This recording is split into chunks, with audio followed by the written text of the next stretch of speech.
4 nouveaux exercices à corriger pour la proportionnalité. Ici, voyons les nombres a, b et c qui sont inversement proportionnels à 2, 4 et 6. Comment on écrit ça? Eh bien, si a est inversement proportionnel à 2, b à 4 et c à 6, on écrit ça comme ça. 2a égale 4b égale 6c égale k. Ça, c'est le cours, hein, c'est la base. Ça, 2a égale k, nous permet d'écrire que a égale k sur 2. 4b égale k veut dire que b égale k sur 4.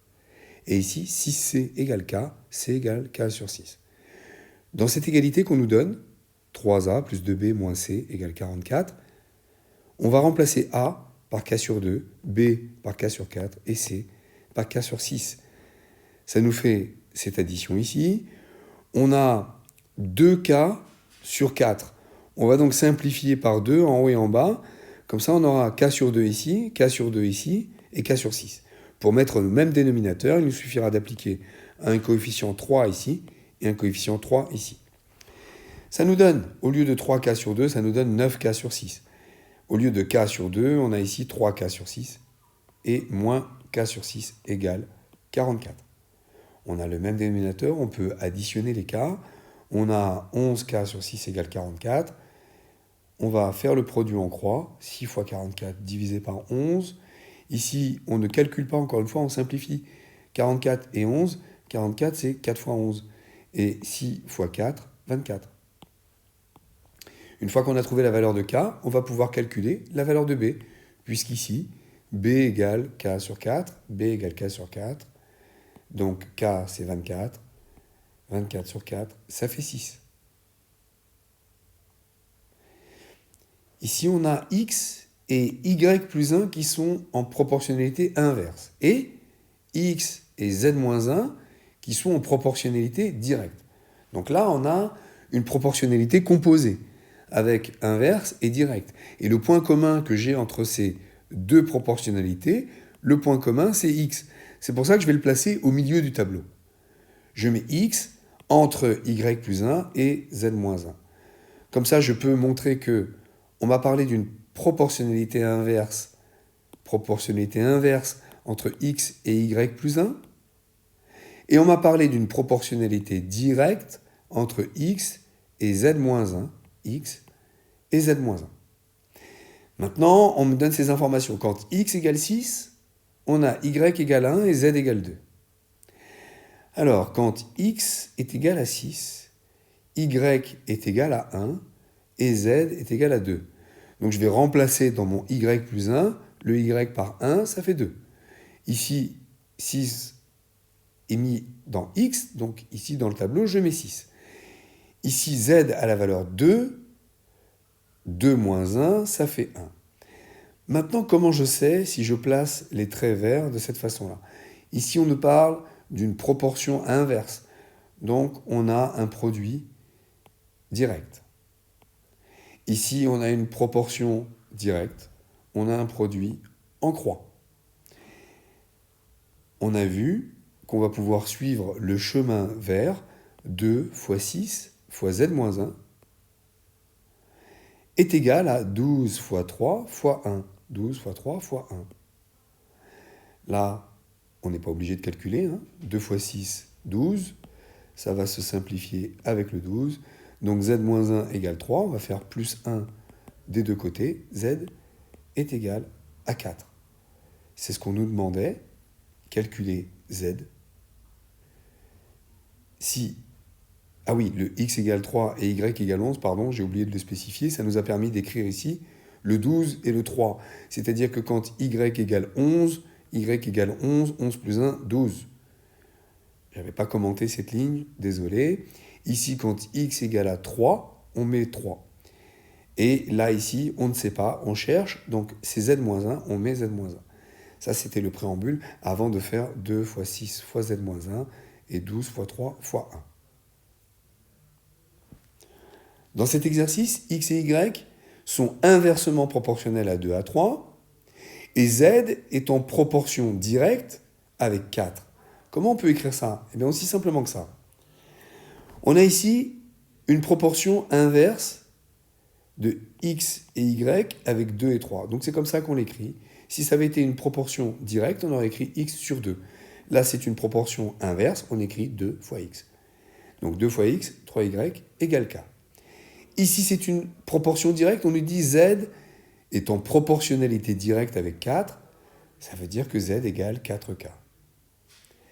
Si z égale 4k, k ici égale z sur 4. C'est ce qu'on a écrit là, k égale z sur 4. Et comme par ailleurs k est égal à 2x et à 3y, on peut enfin écrire notre égalité, notre proportion à 3 rapports, 2x égale 3y égale z sur 4 égale k. Nous, on nous demande de calculer x, sachant que. Alors, le fait d'avoir écrit cette égalité, ça me permet de dire que x égale k sur 2, que y égale k sur 3. Et de la même façon, donc on le savait déjà, z égale 4k. On va pouvoir remplacer dans cette somme ici x, y et z par les valeurs que l'on a trouvées en fonction de k. Donc k sur 2 plus k sur 3 plus 4k, il faut mettre au même dénominateur, c'est-à-dire sur 6, on va multiplier par 3, on va multiplier par 2, on va multiplier par 6. Donc, on a 3k plus 2k plus 24k, c'est 29k sur 6 égale 58. Donc, le divisé par 6 passe de l'autre côté, 58 fois 6. Encore une fois, là, vous remarquez que je ne vais pas calculer 58 fois 6 pour ensuite essayer de le diviser par 29. Je simplifie, enfin je divise par 29 effectivement des deux côtés de l'égalité. Pour avoir ici 58 fois 6 divisé par 29, ça fait un peu beaucoup de choses d'écrit, là on va les enlever. Donc ici, on peut simplifier. Comment on peut simplifier ? 58 et 29, ça fait 2 fois. Et 2 fois 6, ça fait 12. Maintenant qu'on a trouvé k égale 12, on peut trouver la valeur de x telle qu'on nous l'avait demandé. On nous avait demandé x. Ici, on a x égale k sur 2. K égale 12, k sur 2, ça fait 6. On a trouvé la valeur de x.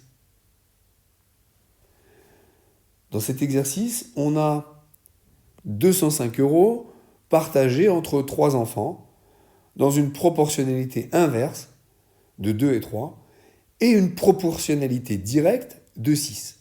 Calculer la plus grande part. Comment on écrit ça ? La proportionnalité inverse, on va écrire que comme A est en proportionnalité inverse avec 2, c'est 2 fois A, qui est égal ici, avec B en proportionnalité inverse avec 3, 3 fois B.